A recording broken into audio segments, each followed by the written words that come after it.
Comment manger devant une caméra peut-il générer autant de millions de vues? Pourquoi est-ce que les Coréens sont aussi fascinés par les mukbangs? Qui sont ces célébrités derrière ces mukbangs? Et surtout, quel est ce côté plus sombre qui se cache derrière ce phénomène du mukbang?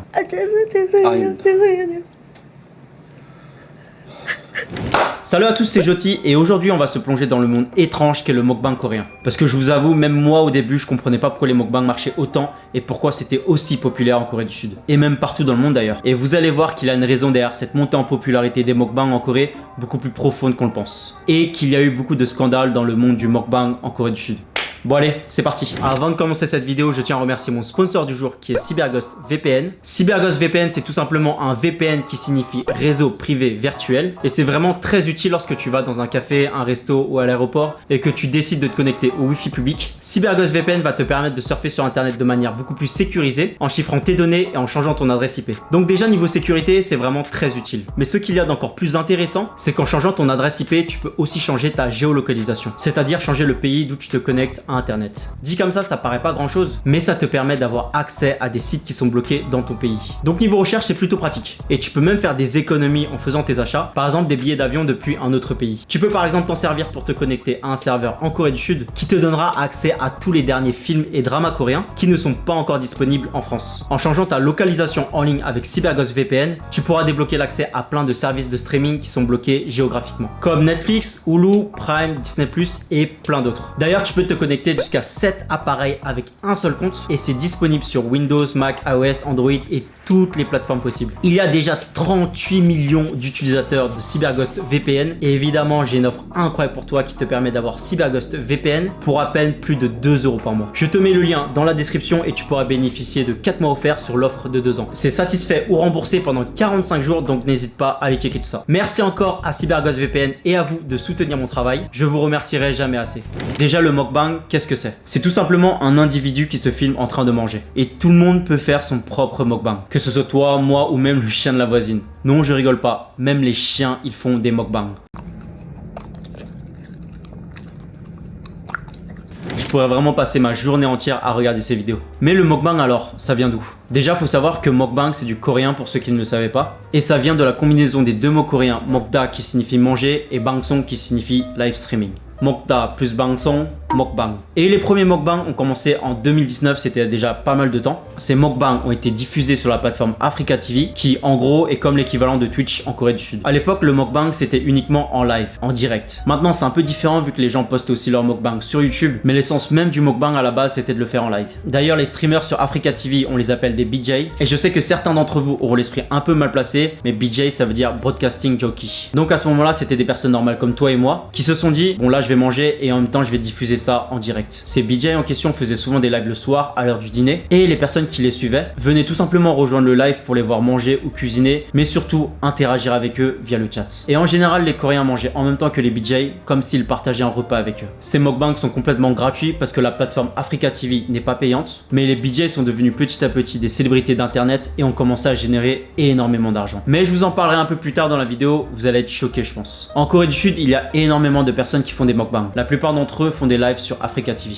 et d'autres du coup qui font juste des vidéos mukbang sur YouTube. Donc ce ne sont pas des BJ à proprement parler mais simplement des youtubeurs mukbang. Mais pour faciliter la compréhension de la vidéo, on va dire que c'est la même chose. Mais maintenant on va se poser la question suivante. Pourquoi est-ce que les Coréens regardent ces mukbangs? La première raison c'est que c'est tout simplement divertissant.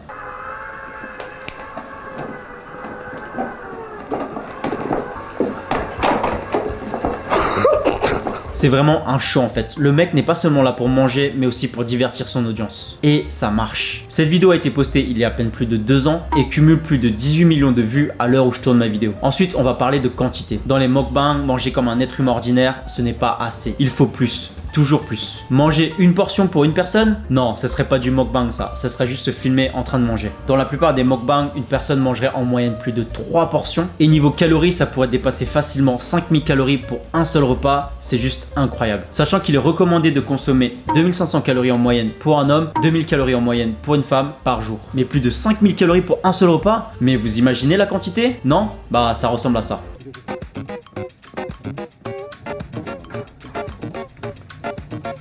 32kg면 20인분.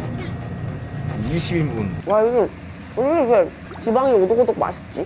Et selon la fréquence des lives, certains budgets peuvent faire des mukbangs jusqu'à 3 à 4 fois par semaine. Dans ce monde des mukbangs, il y a eu petit à petit comme une surenchère des portions. Les portions sont devenues de plus en plus grosses. Et souvent, on va pas se le cacher, mais ce n'est pas de la nourriture saine. Parce que comme je l'ai mentionné avant, les mukbangs génèrent énormément d'argent. Et c'est devenu comme une compétition entre ces créateurs de contenu. Il en faut toujours plus pour impressionner l'audience et c'est devenu comme une course à l'attention. Le fait de regarder un mukbang, le fait de voir quelqu'un manger une grosse quantité de nourriture qu'une personne normale ne pourrait jamais ingérer, c'est divertissant pour certains. Et les gens seront forcément plus curieux de savoir si une personne peut manger une grosse quantité de nourriture, par exemple 10 burgers, plutôt que de savoir si quelqu'un peut juste finir 3 burgers. Bon, je dis juste, mais déjà 3 burgers c'est beaucoup, même moi je finis pas 3 burgers. En parlant de burgers, il y a ces youtubeuses mukbang qui tentent de finir 15 burgers en seulement 10 minutes. Du coup, un burger et demi par minute si mes calculs sont bons et c'est juste incroyable. 10분 동안 15개 먹으면 성공이고요. 롯데리아 긴장하셔야 될 것 같습니다.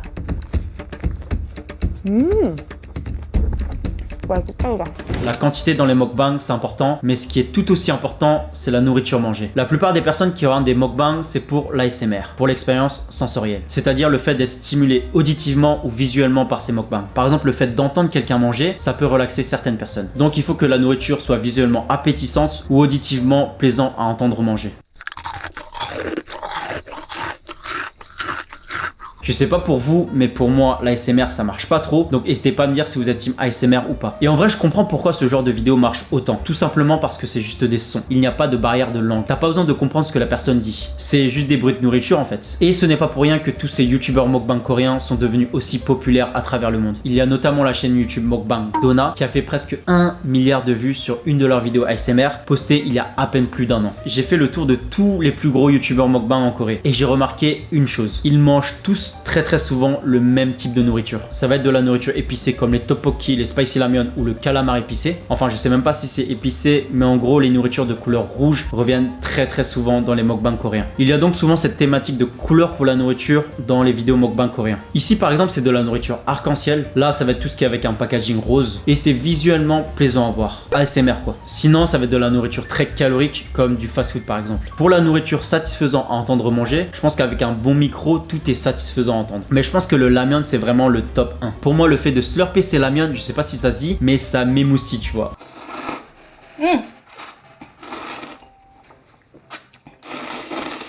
Là je commence déjà à baver. Au-delà de l'ASMR, il y a aussi de la nourriture insolite. Enfin pour nous les Européens.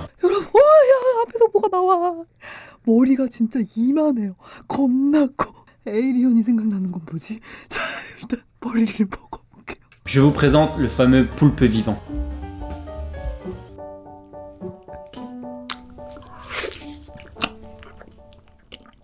Il y a une raison pour laquelle les Coréens regardent très souvent des mukbangs et c'est beaucoup plus profond qu'on le pense. Déjà, il faut savoir que la Corée du Sud, c'est un pays qui s'est développé et modernisé très rapidement. Genre, la Corée du Sud, il y a 30 ans, c'était limite un pays du tiers-monde. Et il y a de plus en plus de Coréens qui ont quitté leur ville natale pour des plus grosses villes comme Séoul par exemple, notamment pour étudier parce que les meilleures universités se trouvent à Séoul ou pour trouver du travail. Du coup, ces jeunes Coréens qui ont vécu toute leur vie avec leur famille se retrouvent seuls. En général, en Corée, tu manges très souvent avec des gens. Que ce soit par exemple chez toi, avec ta famille, ou bien comme une activité sociale avec tes amis en extérieur. La nourriture en Corée, c'est de la nourriture qui se mange à plusieurs. Et manger seul à la maison, c'est moins commun. Et ces jeunes Coréens qui vivent seuls, qui sont à la base habitués à manger avec leur famille, se retrouvent à manger seuls. Ce qui résulte en un sentiment de solitude, de vide et parfois les déprime. 혼자서 자취생활을 하다 보면은 늘상 식사 시간에 같이 있던 가족들도 곁에 없고 이제 혼자서 밥을 먹어야 되니까 그 공허함이나 외로움을 채우기 위해서 먹방을 더 많이 보고 그랬던 것 같아요. Et c'est là qu'interviennent les mukbangs. Le fait de voir quelqu'un manger avec soi, bien que ce soit virtuel, les Coréens ont l'impression de ne plus manger seuls. Ils ont l'impression de partager un repas avec quelqu'un, de partager un repas avec un ami.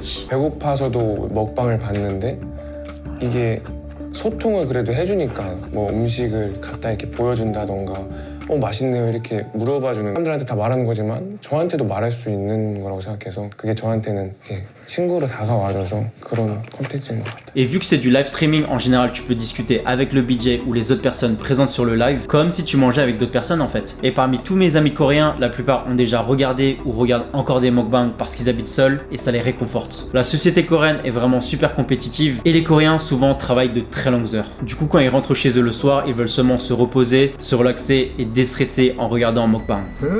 잘 보이니? 예쁘게 나오니?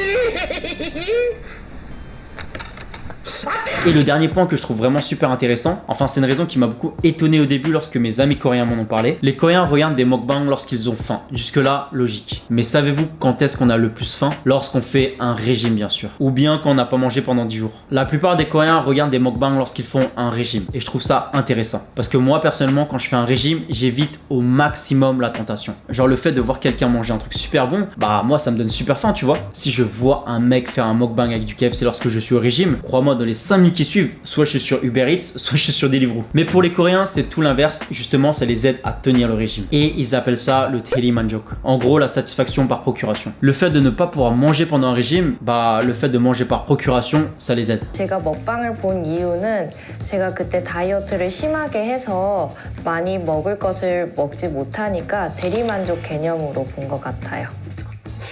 네, 제가 먹방 처음 본 시기는 고등학교 때 영국영화과 입시 때문에 살을 빼야 했어서 너무 배가 고파가지고 어떻게 할까 하다가 먹방으로 대리만족을 하자 생각해가지고. Par exemple, le Coréen en période de régime, quand il va avoir faim, il va regarder un mukbang et il va se dire « Ah, c'est bon, je suis satisfait là. » Le fait de voir quelqu'un kiffer sa bouffe, ça le satisfait. Moi perso, je pense que je serais un peu frustré. En fait, pour les Coréens, avec le daeli manjok, ils ont tout le plaisir, entre guillemets, sans le côté négatif, c'est-à-dire prendre du poids. Et dans une société aussi compétitive que la Corée du Sud, où l'apparence est super importante, les Coréens n'ont pas le droit à l'erreur. Vraiment, tout le monde fait des efforts sur leur apparence en Corée, et si tu te laisses un peu aller, forcément, ça va pas le faire. Faire attention à son apparence en Corée, c'est synonyme d'être bosseur, d'être sérieux. Parce que c'est de la discipline en fait. Tout le monde fait attention à sa ligne, alors pourquoi est-ce que toi tu le ferais pas? Et être mince, c'est l'un des critères les plus importants en Corée. Les mukbangs, c'est tellement devenu un phénomène de fou en Corée qu'ils ont même fait des dramas spécial mukbang. C'est-à-dire que c'est un drama mukbang. Genre c'est pas le type de drama que tu vois avec un triangle amoureux ou genre une enquête policière ou je sais pas quoi. Mais là, dans le drama, on les voit que bouffer. Et j'ai trouvé ça intéressant de vous le partager. Ce drama s'appelle Let's Eat pour ceux que ça intéresse.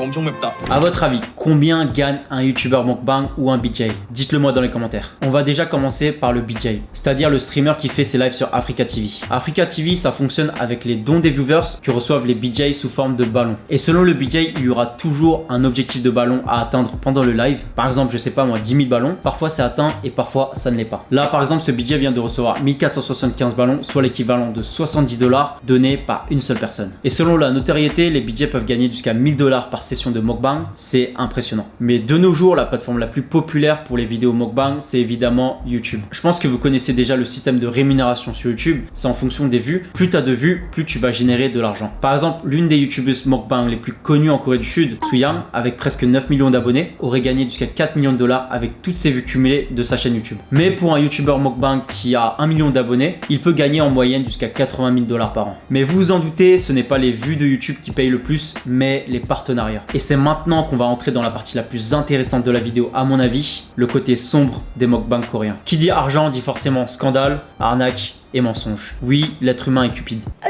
죄송해요.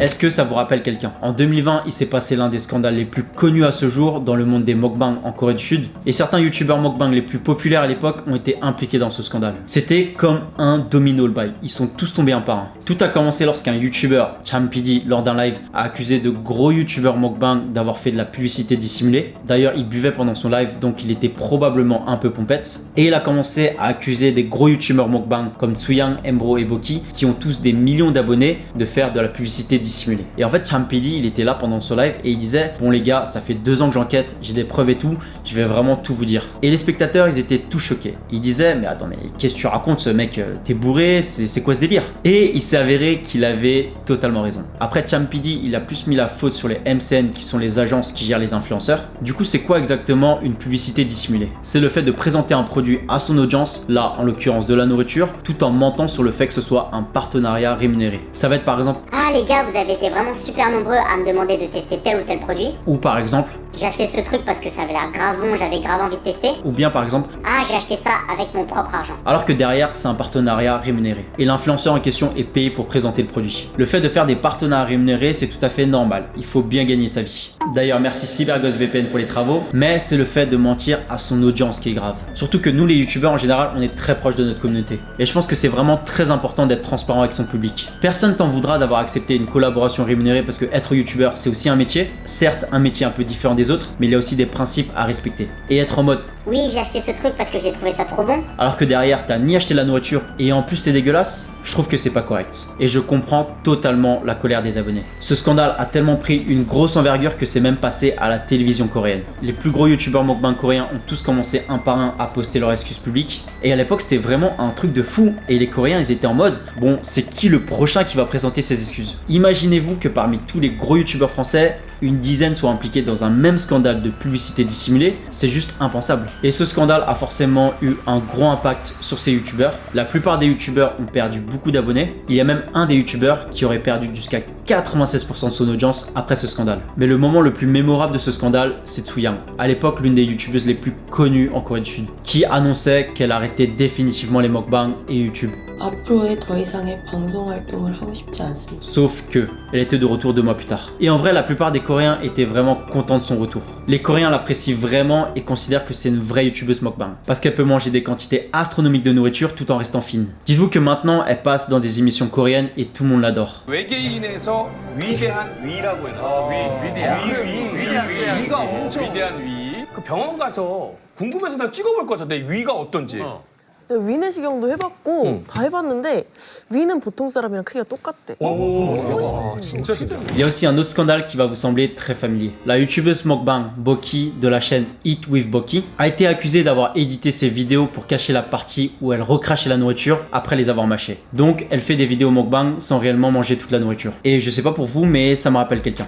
Beaucoup de ses abonnés ont commencé à commenter sous ses vidéos avec le timestamp des moments où elle aurait édité pour cacher la partie où elle recrachait la nourriture. Et franchement, ses abonnés, ils sont vraiment trop forts. Et ils ont détecté qu'elle utilise un signal secret pour signaler un point d'arrêt dans le montage. Il y avait aussi d'autres petits détails dans ses vidéos, même si sa position n'avait pas changé du tout. Par exemple, le riz dans l'assiette avait changé. En vrai, elle a été très minutieuse, mais les Coréens ont quand même vu la supercherie. Et en vrai, dans ses premières vidéos mukbang, elle mangeait des repas de taille normale. Et quand tu regardes ses dernières vidéos, elle a dû suivre cette surenchère de la culture du mukbang, comme je vous l'ai expliqué tout à l'heure, et augmenter la taille de ses repas. Tout simplement pour suivre la compétition en fait. La plupart des Coréens ont estimé que éditer ses vidéos de cette façon-là, c'est-à-dire que la partie où elle recrache la nourriture, c'était de mentir à son public. Tu fais un mukbang et tu fais semblant que tu peux manger une quantité astronomique de nourriture alors que c'est faux. Je trouve que c'est contraire à l'essence même du mukbang. Parce que quand je vois une miniature avec plein de nourriture, je me dis que la personne va tout manger, tu vois. Et dans ce cas-là, c'est une tromperie. Et c'est un peu comme du clickbait, on va dire. Mais certains Coréens n'étaient pas d'accord. C'est-à-dire qu'il n'y a pas vraiment de loi spécifique qui interdise aux youtubeurs mukbang d'éditer leurs vidéos ni de recracher la nourriture. Parce que d'après eux, le plus important, ça serait la partie ASMR. N'hésitez pas à me dire ce que vous en pensez dans les commentaires. Maintenant, je vais vous parler d'un autre scandale. Le scandale qui a fait chuter l'ancien numéro 1 des mukbang en Corée du Sud, celui qu'on appelait jadis le dieu des mukbang. Je vais vous parler de Benzu. À l'époque des faits, en 2019, il avait 3,2 millions d'abonnés. Et en un scandale, il a perdu plus d'1 million d'abonnés. Alors que s'est-il passé? Déjà, Benzu, c'est qui? C'était la figure des mukbang en Corée du Sud. Il était connu pour manger des grosses quantités de nourriture tout en restant super fit. Un peu comme Tsu-Yang. Sauf que c'est pas comme s'il avait un corps normal. On voyait aussi ses abdos. Pour ceux qui font un minimum de sport, vous savez très bien que conserver ses abdos apparents, c'est vraiment très dur. Moi perso, j'ai jamais vu mes abdos de ma vie. Je sais qu'ils sont présents, tu vois, mais je les ai jamais vus. Mais là, le mec littéralement mangeait pour 10 personnes à chaque repas et derrière, il prenait pas de poids et il avait un corps d'athlète. Il était notamment connu pour poster des photos de lui torse nu sur ses réseaux sociaux. Et apparemment, le secret, c'est qu'il s'entraînait plus de 6 heures par jour pour garder ce corps-là. Petit à petit, il est devenu de plus en plus connu. Il a même ouvert son propre restaurant et lancé son business de compléments alimentaires. Et c'est là que tout a basculé. Niveau personnalité, il était connu pour être gentil, poli, réservé, mais surtout très humble. Et ses abonnés lui faisaient confiance. C'était une personne bien. Et c'est pour ça que sa chute a été encore plus forte. Il a commencé à vendre ses compléments alimentaires. Il disait que la composition du complément alimentaire était basée sur une plante qui aidait à perdre du poids car elle coupait la faim. Et quand il a fait le marketing pour les compléments, il a publié des rapports de personnes disant avoir perdu du poids entre 5 et 10 kilos, et tout ça grâce à son complément alimentaire. Et que lui-même, il utilisait le complément alimentaire et que ça l'aidait à rester fit et avoir une vie saine. Le mec mangeait pour plus de 10 personnes par jour et ça serait un seul complément alimentaire qui l'aiderait à garder sa forme. Vous vous en doutez, c'était totalement faux. En fait, il a survendu son complément alimentaire en exagérant les effets avec de fausses informations. Du coup, forcément, ça a fini au tribunal et il a pris une amende de 5 millions de won, soit environ 3500 €. Et en vrai, 3500 €, c'est pas beaucoup pour un youtubeur à 3 millions d'abonnés. Mais il a perdu bien plus que ça. Il a perdu toute sa crédibilité. Et les Coréens, quand ça cancelle quelqu'un, ça blague vraiment pas. Il a perdu d'un coup plus d'1 million d'abonnés et ses vues moyennes ont énormément baissé. Il a bien sûr fait une vidéo d'excuses qui a d'ailleurs beaucoup marqué les esprits parce qu'il s'est excusé la tête au sol.